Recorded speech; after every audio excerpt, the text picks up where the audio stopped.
Hello friends, कैसे हैं आप लोग। आज हम लोग फिजिक्स में बहुत अच्छा सा और काफी रिलेटिवली अगर हम देखें तो इंपॉर्टेंट भी है। अगर आप 11th स्टैंडर्ड के सिलेबस में देखें तो 11th स्टैंडर्ड का जो भी सिलेबस है आपका, उसमें मैकेनिक्स 11th में जो कि बहुत बहुत इंपॉर्टेंट है, उसके बाद थर्मल फिजिक्स है which is also very important. ठीक है, सो थर्मल फिजिक्स हम लोग स्टार्ट करने जा रहे हैं और इजी भी है, रिलेटिवली इजी है। मैकेनिक्स है तो बहुत ज्यादा इजी है। कुछ एक चैप्टर है जो थोड़ा बहुत मीडियम लेवल के हैं और आपको बहुत अच्छा लगेगा। और जो वीकर स्टूडेंट हैं, एवरेज स्टूडेंट हैं या मीडियम क्लास स्टूडेंट हैं, जो उतने ब्रिलियंट नहीं है ये कह सकते हैं, वो भी इनके क्वेश्चंस बहुत आसानी से बहुत इजीली कर लेते हैं। जितने भी, चाहे जेई मेंस का एडवांस का हो, जेई मेंस का एग्जाम हो, चाहे वो जेई एडवांस का हो, इसके क्वेश्चंस हमेशा आराम से हो जाते हैं और जेन्युइन क्वेश्चन आते हैं। क्वेश्चन ऐसा भी नहीं है कि कम आते हैं, काफी क्वेश्चन आते हैं थर्मल फिजिक्स से स्पेशली। सो थर्मल फिजिक्स में जो हमारा यूनिट नंबर 3 है, यूनिट नंबर 2 था हमारा फ्लूइड वाला, unit number 1 as usual mechanics था। आइए थर्मल फिजिक्स में आज हम लोग फर्स्ट चैप्टर देखते हैं। फर्स्ट चैप्टर क्या है? Thermometry and thermal expansion. काफी ज्यादा चांस रहते हैं एक क्वेश्चन आने के, खाली इस चैप्टर की बात करें। एक क्वेश्चन इसमें जेई मेंस और एक क्वेश्चन जेई एडवांस में भी आने के बहुत बहुत ज्यादा चांस रहते हैं। सो थर्मोमेट्री एंड थर्मल एक्सपेंशन, एक तरह से आप देखें तो ये फर्स्ट चैप्टर है। और डे 1 में हम लोग पहले इसके कुछ इंपॉर्टेंट पॉइंट देखने के पहले सबसे पहले देखते हैं थर्मल फिजिक्स के बारे में। थर्मल फिजिक्स जो हम लोग कर रहे हैं, इसमें कौन कौन से चैप्टर हम लोग करेंगे आगे चल के। पहला चैप्टर तो जैसा मैंने बताया आपको, थर्मोमेट्री एंड थर्मल एक्सपेंशन है। एक क्वेश्चन के लिए रिस्पॉन्सिबल है, चाहे आप जेई मेंस की बात करें और या फिर आप एडवांस की बात करें, एक क्वेश्चन का भी ग्रेविटी होता है, ध्यान रखिएगा।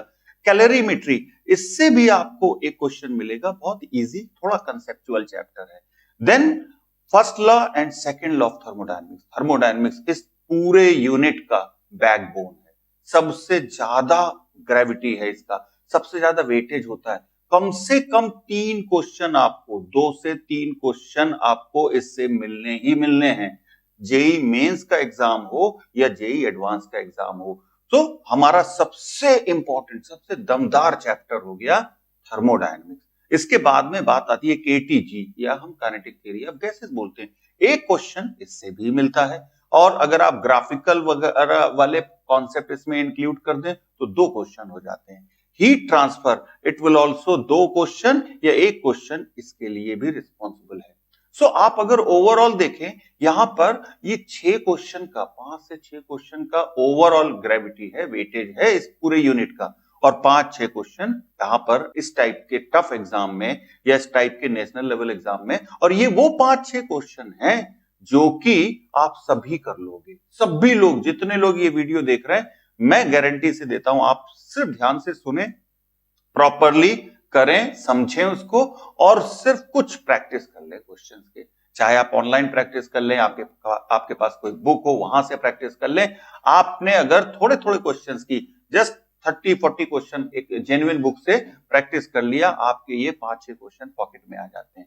सो आइए हम लोग देखते हैं इसमें हीट ट्रांसफर में तीनों part, conduction, convection, radiation, 3 part होते हैं। इसमें से एक क्वेश्चन इन जनरल कंडक्शन से बनता है और एक क्वेश्चन इन जनरल रेडिएशन से बनता है। कन्वेक्शन का ज्यादा डिटेल हमारे सिलेबस में नहीं है, सिर्फ आइडिया होना चाहिए कि कन्वेक्शन होता क्या है।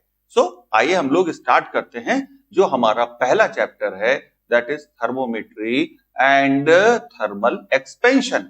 सबसे पहले समझते हैं थर्मोमेट्री है क्या, क्या मतलब हुआ थर्मोमेट्री का। अब जैसे आप जानते हैं, हमारी आदत है और आपकी भी आदत होनी चाहिए, कोई चैप्टर पढ़ रहे हैं उसका मतलब पता होना बहुत जरूरी है। उसके मतलब में उसका बेस, पिलर छिपा हुआ होता है। थर्मोमेट्री का मतलब क्या हो गया? देखिए, थर्मोमेट्री का सिंपल मतलब, दिस इज प्रोसेस। प्रोसेस मतलब करना, process to use to measure the temperature, किसी का टेम्परेचर मेजर करने के लिए।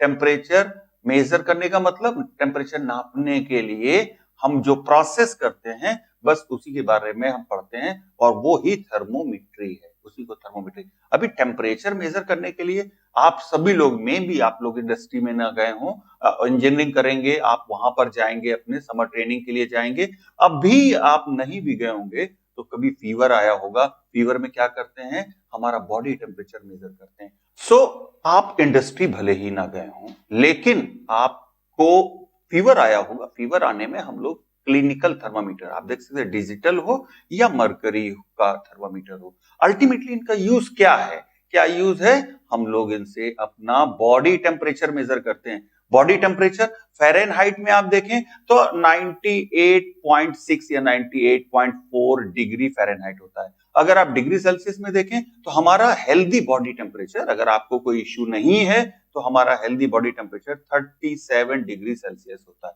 अबाउट 37 डिग्री सेल्सियस हमारे बॉडी का टेम्परेचर होता है। कैसे मेजर करते हैं, क्लिनिकल थर्मामीटर से मेजर करते हैं। इट मींस थर्मोमेट्री का मतलब हो गया process to measure the temperature. Best definition. इसका मतलब क्या हुआ, अब आप लोग कहोगे तो ये कैसे हम एक्सप्लेन करें कि आपने जो बोला चैप्टर के नाम में बहुत कुछ छिपा होता है, इसका मतलब इस चैप्टर में टेम्परेचर के बारे में हमको सब कुछ जानना है, सारी इंफॉर्मेशन टेम्परेचर की जाननी है। फिर आगे के चैप्टर में उसके इफेक्ट्स क्या होते हैं, टेम्परेचर इंक्रीज डिक्रीज या ना चेंज हो तो क्या होता है, बस इसी सबको स्टडी करना है थर्मल फिजिक्स में, तो इसको हीट भी बोलते हैं। अब देखें दूसरा वर्ड हमने अभी यूज किया थर्मोमीटर। क्या होता है थर्मोमीटर, अच्छा थर्मोमीटर क्या हुआ, अरे एक डिवाइस हो गया, एक डिवाइस ऐसा हो गया किस लिए, टेम्परेचर मेजर करने के लिए। इसका मतलब device use to measure the temperature वो हो गया thermometer. Thermometer, thermometry both are the different thing. Thermometry process है और थर्मोमीटर एक डिवाइस हो गया। यहां पर थर्मोमेट्री और थर्मोमीटर तो देख लिया, इसमें बार बार एक शब्द यूज हो रहा है, आप देखो टेम्परेचर। टेम्परेचर भी समझा जाए क्या होता है, आइए देखते हैं। टेम्परेचर के लिए सबसे पहले आप देख सकते हैं स्क्रीन पे, यहां पर दो मेटेलिक नॉन मेटेलिक किसी भी सब्सटेंस के हो और ये दो ब्लॉक हैं, इसमें से एक ब्लॉक को हम हीट कर रहे हैं। हीट करना जब स्टार्ट करेंगे तो आप क्या होगा, देखिए टेम्परेचर रेज होगा, इसका टेम्परेचर रेज होगा तो क्या होगा, हीट का फ्लो स्टार्ट हो जाएगा। हीट का फ्लो हमेशा कहां से स्टार्ट होता है, higher temperature to lower temperature heat flow करता है। इट मींस ये इसका टेम्परेचर हायर था, यहां से towards lower temperature heat flow कर गया। सिंपल प्रोसेस है। हीट फ्लो को डिसाइड करता है टेम्परेचर, ऐसा इंपॉर्टेंट टर्म है। डायरेक्शन ऑफ हीट फ्लो को बताएगा, क्या बताएगा, टेम्परेचर बताएगा डायरेक्शन ऑफ हीट फ्लो। पहली डेफिनेशन हो गई, पहली डेफिनेशन हो गई। वैसे अगर बुकिश डेफिनेशन देखें तो टेम्परेचर की बुकिश डेफिनेशन है डिग्री ऑफ हॉटनेस और कोल्डनेस। हॉटनेस या कोल्डनेस के डेफिनेशन। ये बुकिश डेफिनेशन, भाई कोई ऑब्जेक्ट है कितना हॉट है या कितना कोल्ड है, वेदर है कितना हॉट है कितना कोल्ड है, ये कैसे पता चलता है, ये पता चलता है टेम्परेचर से। ये एक डेफिनेशन हो गई, सिंपल पॉपुलर वेल नोन, सारे बुक्स में लिखा हुआ है। सेकेंड डेफिनेशन देखें, ये बेटर डेफिनेशन है। It determines the direction of flow of heat या flow heat flow from always as higher temperature to lower temperature. Always नहीं कहेंगे, पर अभी जितना हम लोग पढ़ रहे हैं यहां पर ऑलवेज कहते हैं, फिर आगे चैप्टर आएगा वहां पर देखेंगे इसका रिवर्स भी पॉसिबल है।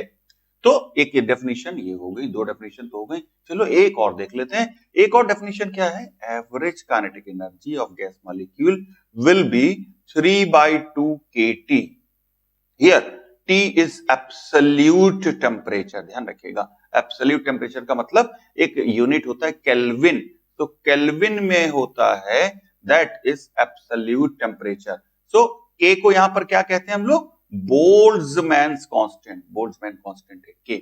ये भी एक बहुत अच्छी डेफिनेशन हो गई। यहां पर किसी भी गैस मॉलिक्यूल की एवरेज काइनेटिक एनर्जी प्रोपोर्शनल हो गया एब्सोल्यूट टेम्परेचर से, एब्सोल्यूट टेम्परेचर के डायरेक्टली प्रोपोर्शनल हो गया।